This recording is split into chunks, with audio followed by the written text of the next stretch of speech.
Nora Speaks is a weekly podcast that tugs at the soul and consciousness of the Black community. With show topics such as youth empowerment, education, women's impact, and civic engagement, Nora Speaks challenges the listener to not only join the movement, but be the movement. On the show, you'll learn from insightful guests who have demonstrated capacity in these fields and more, and I'm your host, Nora Muhammad. Welcome to the show.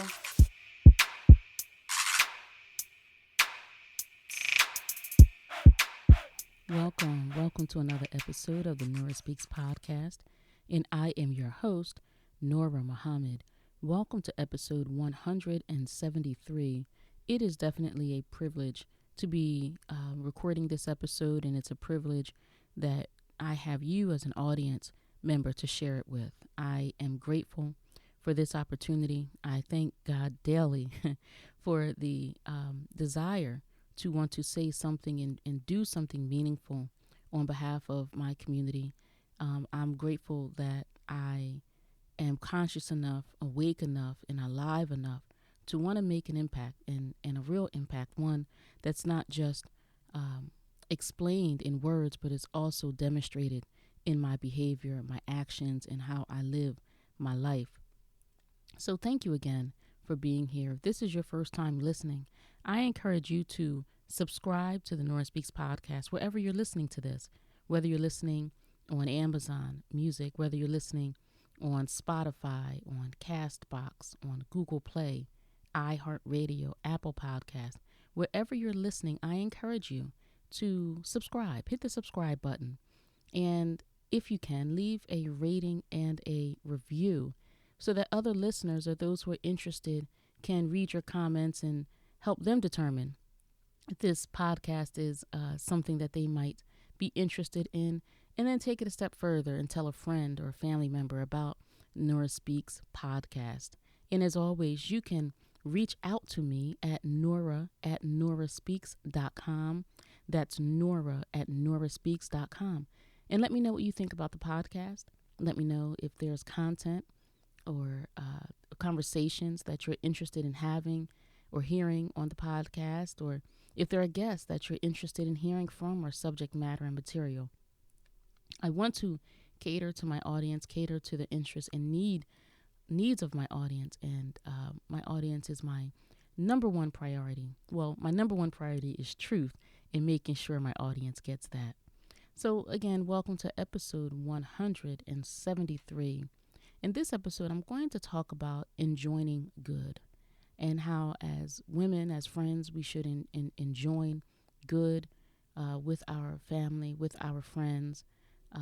As men, men should be enjoining good with their family, with their friends, as we are raising our children, as we are involved in engaging with our neighbors, with all of the systems that are in our community, whether that is your school board, your school system there in your town, if that's your local government, wherever you are involved with other people, I encourage you to be someone that enjoins good. And one of the reasons why I'm talking about this in this episode is because we are in a society where it is not always popular to do good or to do what's right. It's not always fashionable, or in some cases, we have normalized doing harm to ourselves. We've normalized doing harm to others. We've normalized being harmful even with our children. So this episode, I'm going to talk about enjoining good in all of the ways that we can and that we should do that. Now, somebody say, what do you mean by enjoining good?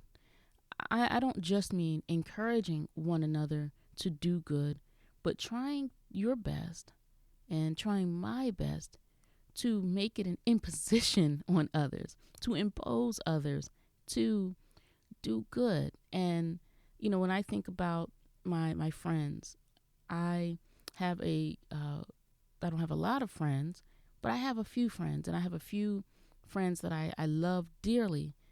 And what I do with them and what they do with me is enjoin good, meaning they impose good on me or make it an imposition that I do good, and I in turn do the same with them.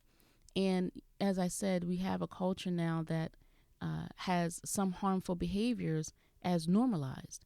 And I want health, safety, and happiness for my friends. And I know that if they are not enjoining good or being good in their lifestyle, in their choices, then they're not going to have, success and prosperity and health and safety. They're going to be making themselves vulnerable. And that's not what I want for them. And that's not what I want for myself. And in a do as you please society, talking about being good, talking about being virtuous, it's not something that a lot of people want to hear, but it's something that we must say. It's something that we must hear. So for me, my attitude with my friends, my family, and those who may, come within my sphere of influence is you cannot do as you please around me unless it pleases you to do good. And I'll say that again. You cannot do as you please around me unless it pleases you to do good. And as I said, one of the things that have come to mind and that sparks this episode is watching some of our entertainers, those people who are very prominent, and we see them living a lifestyle that we probably wouldn't encourage for the children that we're raising, who we want to be successful, who we want to be safe.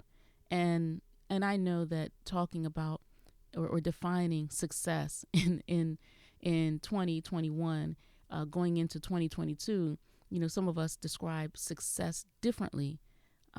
But those who are upheld in this society as icons, if you will, we see them in their lifestyle living very rambunctious, very fast,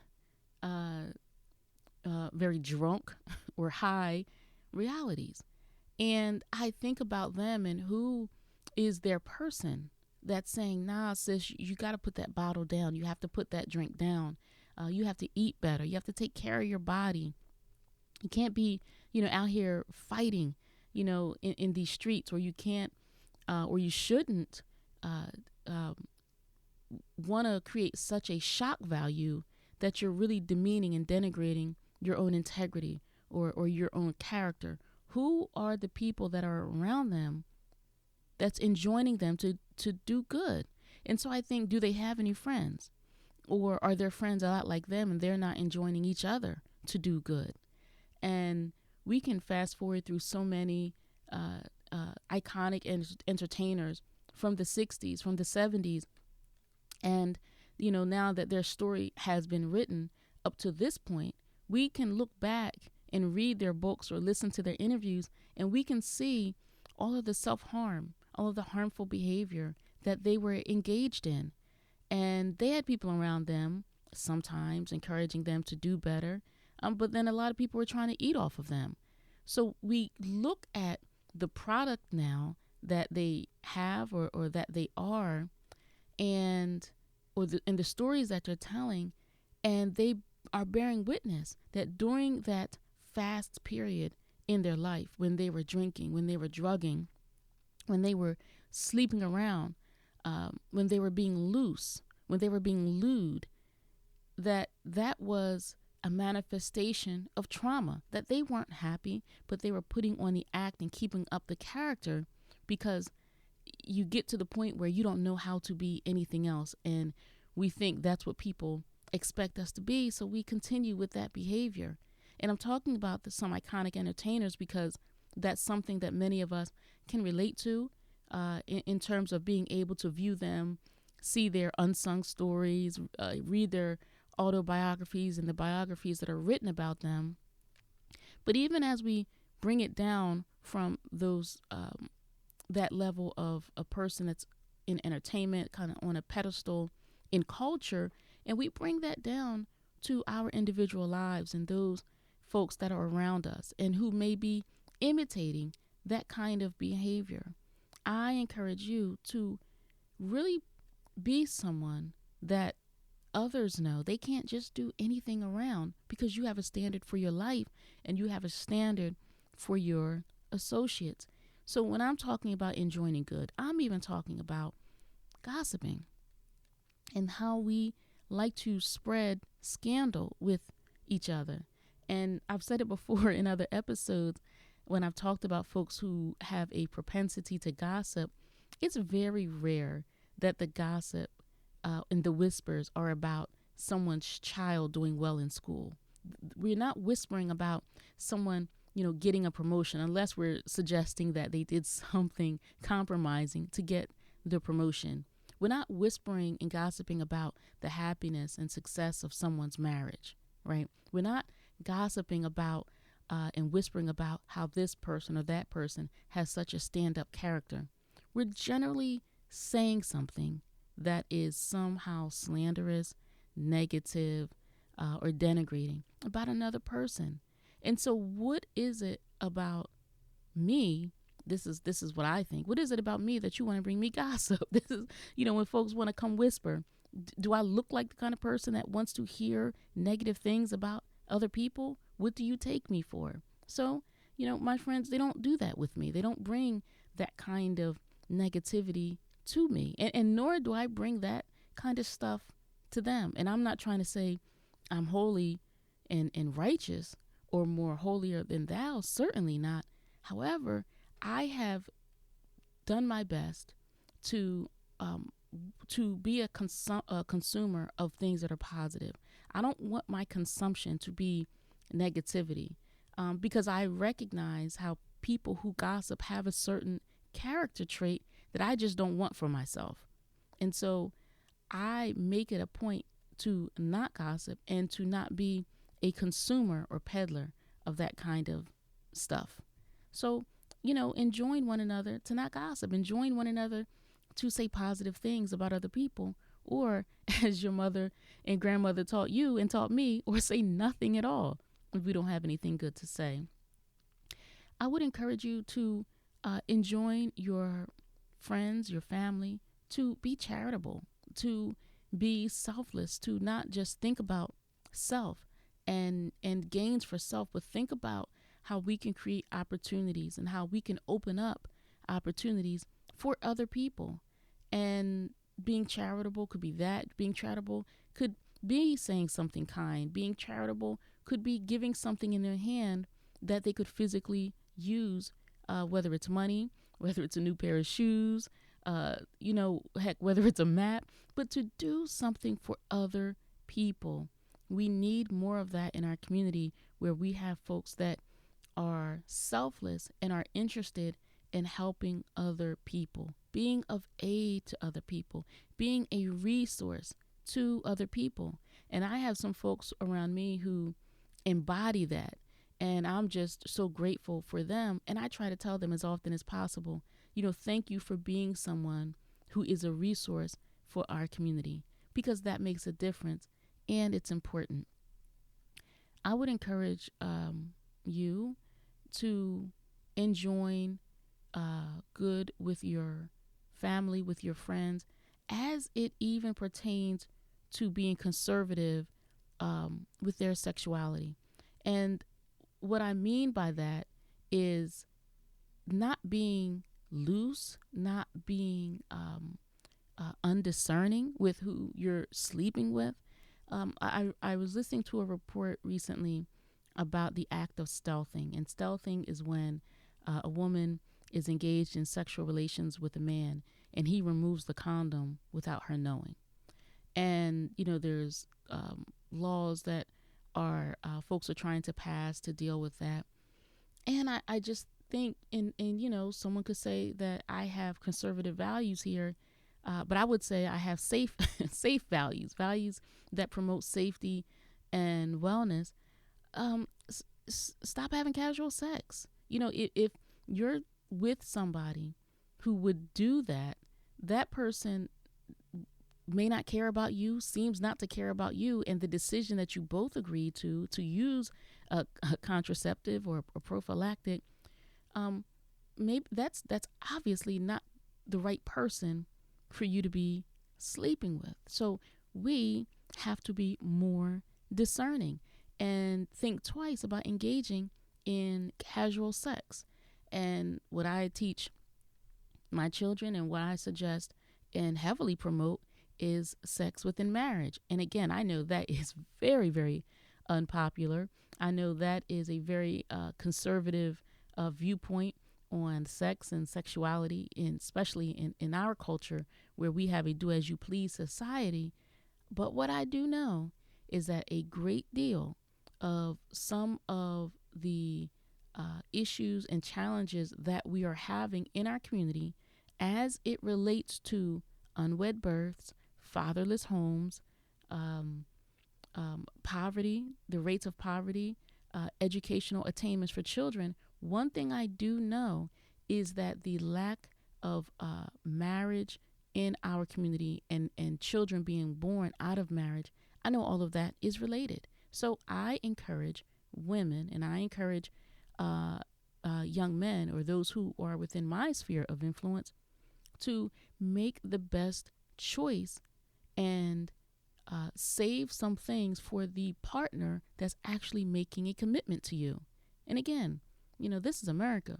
We can do as we please. You may be doing as you please.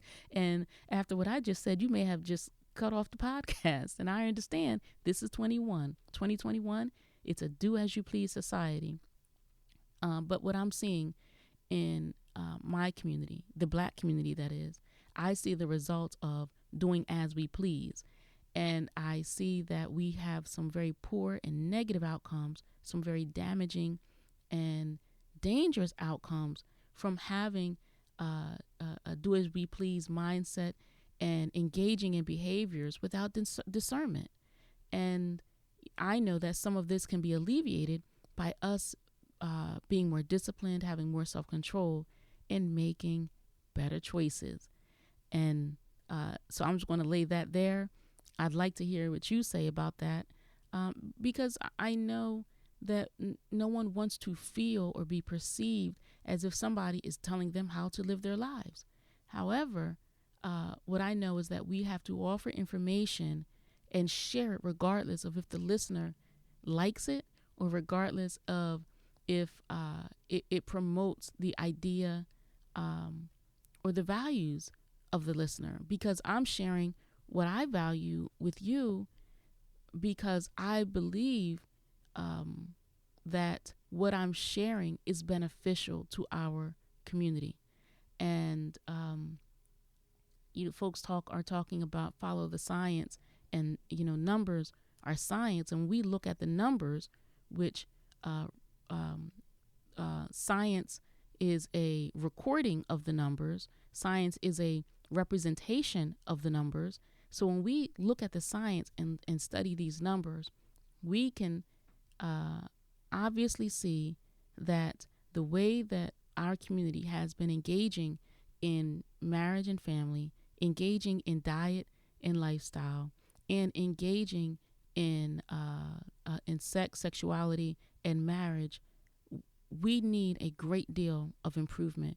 We are high in the bad numbers and statistics, and we are low in the good numbers and statistics. And so what I'm saying is that we need a general cultural shift where we must enjoin one another to do good. And when I'm speaking with young people and I'm talking to them about this, because people always talk and encouraging people to avoid peer pressure, watch out for peer pressure.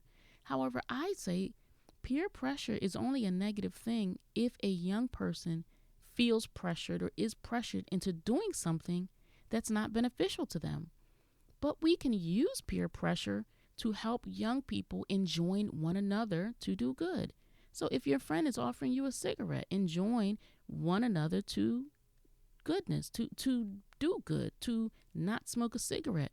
If your friend is encouraging you to abuse alcohol, to abuse and use drugs, enjoin your friend to do good. If your friend is, wants to sleep around with some boys and you know what can happen. You've seen what happened with her big sister. You've seen what happened with her older brother. We see that sleeping around does not yield beneficial results. You know that the boys are talking about her. Look, enjoin your friend to do good. Tell her she doesn't need to do that. So the same message that we have for adults with enjoining one another to do good, to be good, to make productive and positive decisions, we still put that with our young people, because they shouldn't be taught anything that we're not taught, and we shouldn't be taught something that we're going to keep from them.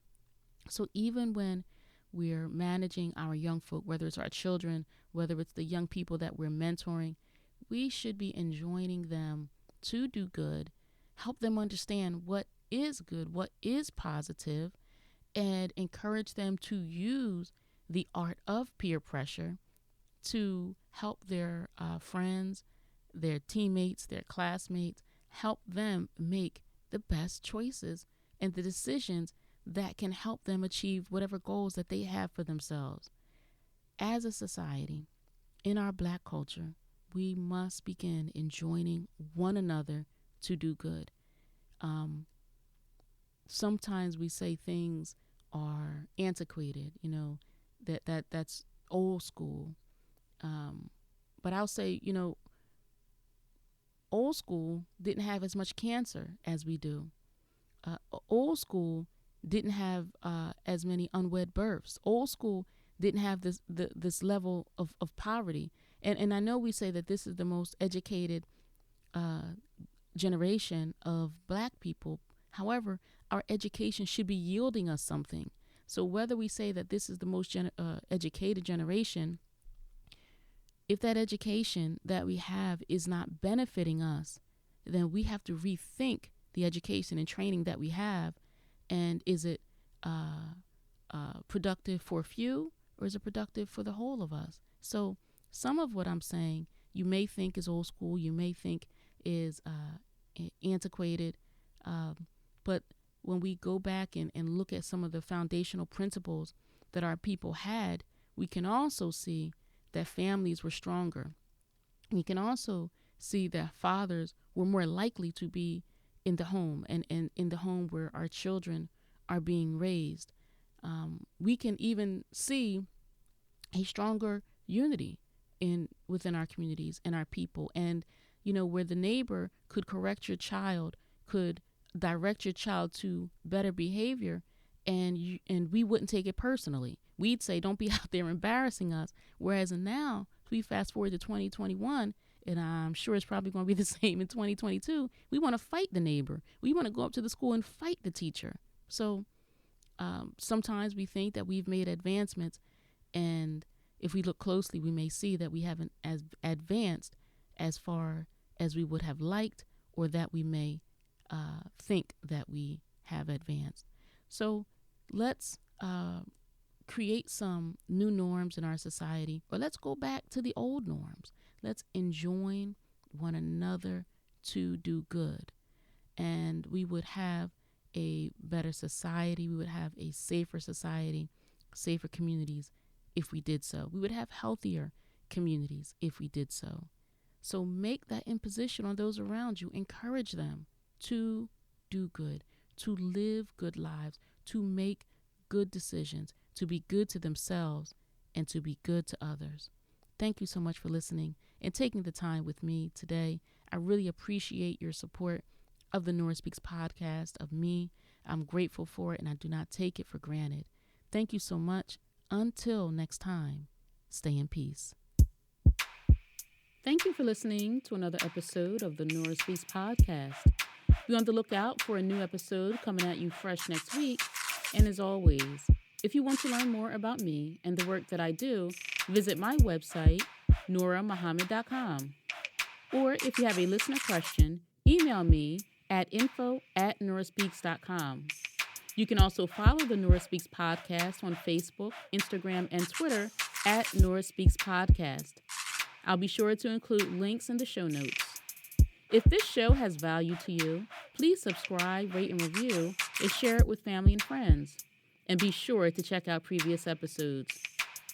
And remember, Don't just join the movement, be the movement. Stay in peace.